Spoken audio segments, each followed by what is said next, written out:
All right, so does studying philosophy actually make you a sharper thinker? It's like those brain training games, but with Socrates instead of Sudoku. It's a question philosophers have debated forever, but you've brought some data to help us figure it out, haven't you? Yeah, we're diving into this huge study. They looked at over 120,000 students from 369 colleges. Wow. They weren't messing around with the small sample size, were they? That's exciting. Okay, so how do they even measure if someone's a better thinker? Like, did they make them win a debate against Plato while solving a riddle? Well, not exactly. They focused on things like open-mindedness, intellectual rigor, curiosity, juggling different Yeah. perspectives, those mental habits that help you learn and solve problems. Okay, so not just how to win an argument, but how to approach anything with a more philosophical mindset. Exactly. They use two scales, habits of mind and pluralistic orientation. It sounds a little jargony, but they're really interesting. All right, break those down. What do those scales actually measure? Habits of mind is all about being an active learner. Instead of just accepting what you read online, you think, who wrote this? What's their angle? Is this even true? That critical thinking aspect. So questioning assumptions, digging deeper. Got it. What about pluralistic orientation? Is that like appreciating a good pizza debate? Uh-huh. That's a great way to put it. It's about being open to different views, understanding where other people are coming from, and being challenged without getting defensive. Those are pretty important for life in general, not just in philosophy. But did philosophy enthusiasts actually score higher on these? They did.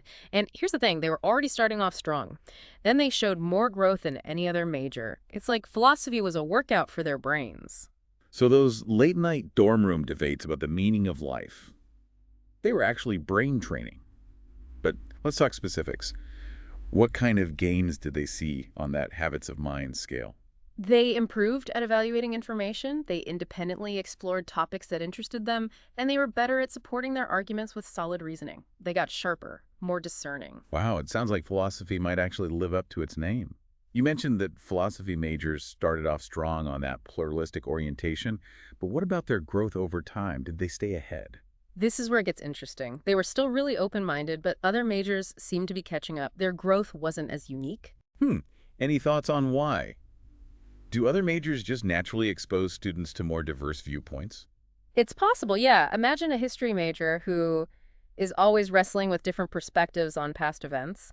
Maybe that naturally leads to a more nuanced worldview. That makes sense. But hey, at least our philosophy students are starting off with that strong foundation in open-mindedness, right?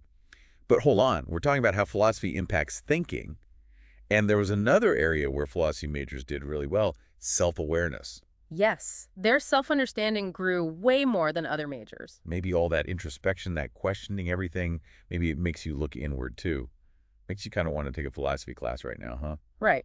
Although, this is where we run into something I call the demographics puzzle. Okay, lay it on me.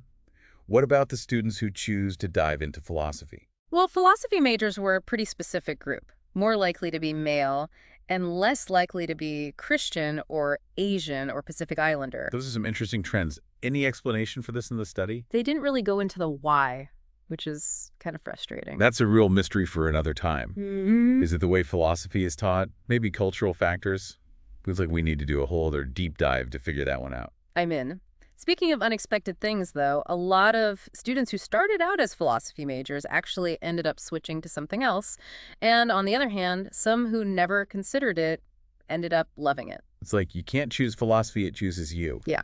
What makes someone completely change their mind like that in college? Was it something about the actual classes? That's a great question. The study didn't really say, but it does make you wonder about all those people out there who haven't discovered philosophy yet. Right. They're probably out there acing their econ exams thinking, this is fun, but... And then at a bam, Aristotle comes along and changes everything. Okay, but back to the students in the study who did stick with philosophy.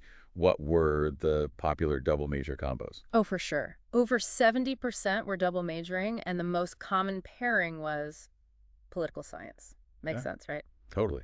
Big questions about justice, power, what makes a good society. It's like philosophy 101 meets law school. Yeah. And there were other interesting ones too. Theology, English, psychology, even economics. Philosophy seems to attract people who want to connect ideas from different places. Maybe that goes back to that pluralistic orientation thing. Maybe those other majors push those scores even higher. That's a really good point. It shows how connected everything is. Like, how studying history or literature could make you a more well-rounded thinker, even if you're not directly looking at philosophical arguments. It's like cross-training for your brain. Hmm. So we've talked about the big picture with these thinking skills scales, but was there anything else interesting about the individual things they measured? Yeah, definitely. One that stood out to me was on that habits of mind scale revising writing. Philosophy majors were actually the only ones who got better at this over time, while everyone else got worse. So all those philosophy papers actually paid off. They became clearer and more precise writers. It seems like it. Another interesting thing, philosophy majors asked way more questions in class. Uh-huh. The ghost of Socrates is alive and well. It's like they're not just taking in information, they're actually engaging and pushing the conversation further. Yeah, which is what a good education should be about, right? Yeah. On the pluralistic orientation scale, things were pretty consistent across all the majors, but there were a couple of interesting things. Okay, tell me more. Well, philosophy majors got a lot better at talking about and working through controversial issues, and they were more open to having their own views challenged, hopefully respectfully, of course. So it's less about winning and more about having those tougher conversations in a productive way and being open to learning from others. Right. It's about intellectual humility, which is probably one of the most important skills to have these days. Okay, before we go any further, let's make sure we're connecting the dots. What are the biggest takeaways from this look into the world of philosophy majors? Well, first, we have some pretty good evidence that studying philosophy might actually help your critical thinking, intellectual rigor, and make you think more about yourself. It's not just something philosophers tell themselves, the data actually seems to agree. Second, the demographics puzzle is still a mystery. We still don't know who is drawn to philosophy and why, which is fascinating in itself. And lastly, this study reminds us that learning doesn't always follow a straight path. People change their minds, they discover new passions. Exactly. But speaking of continuing the journey, you had a final question for our listeners, right? I do. This study focused on college students, but what about the real world? Do those thinking skills actually lead to success outside of class? It's the age-old question, does philosophy pay the bills? Yeah. Maybe not directly, but those sharp minds probably give them an edge in life and work, don't you think? Now, that's a question worth exploring. So we've seen some pretty good evidence that philosophy just might make you a mental ninja. But what about the real world? Does reading Plato actually help you climb the corporate ladder or whatever? That's the question, right? Like, will philosophy actually help you pay your bills? This particular study didn't really tell us that, but it definitely gets you thinking. Success is complicated, isn't it? It really is. It's not just about being smart. You need to be adaptable, resilient, emotionally intelligent. They don't really teach you that stuff in philosophy class. No, they don't. But think about all those thinking skills we talked about. Critical thinking, problem solving, seeing all sides. Those are important no matter what you do. Especially these days, when things are changing so fast. Being able to learn new things, deal with complexity, communicate clearly, that's huge. And that's what philosophy is all about. It really is like boot camp for your brain. It teaches you how to deal with uncertainty. And instead of avoiding the tough questions, you learn to embrace them.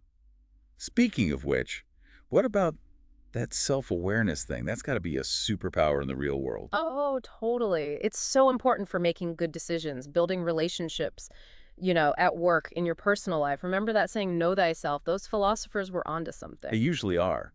So basically, even if you didn't major in philosophy, it's not too late to start working on these skills. Not at all. You don't need a degree to question what you read, look for different perspectives, or even just admit when you're wrong. It's about taking charge of your own learning, engaging with the world. Yes. It's a lifelong journey, and it can lead to a more fulfilling life, maybe even a more philosophical one. I like that. So that's our deep dive into philosophy and how it shapes the way we think. We looked at the data, tried to unpack it all. Hopefully we got some new ideas going. Always fun to explore these things. And thanks to everyone listening. We'll be back next time with another deep dive on something that's sure to make you think. Until then, keep those philosophical minds buzzing.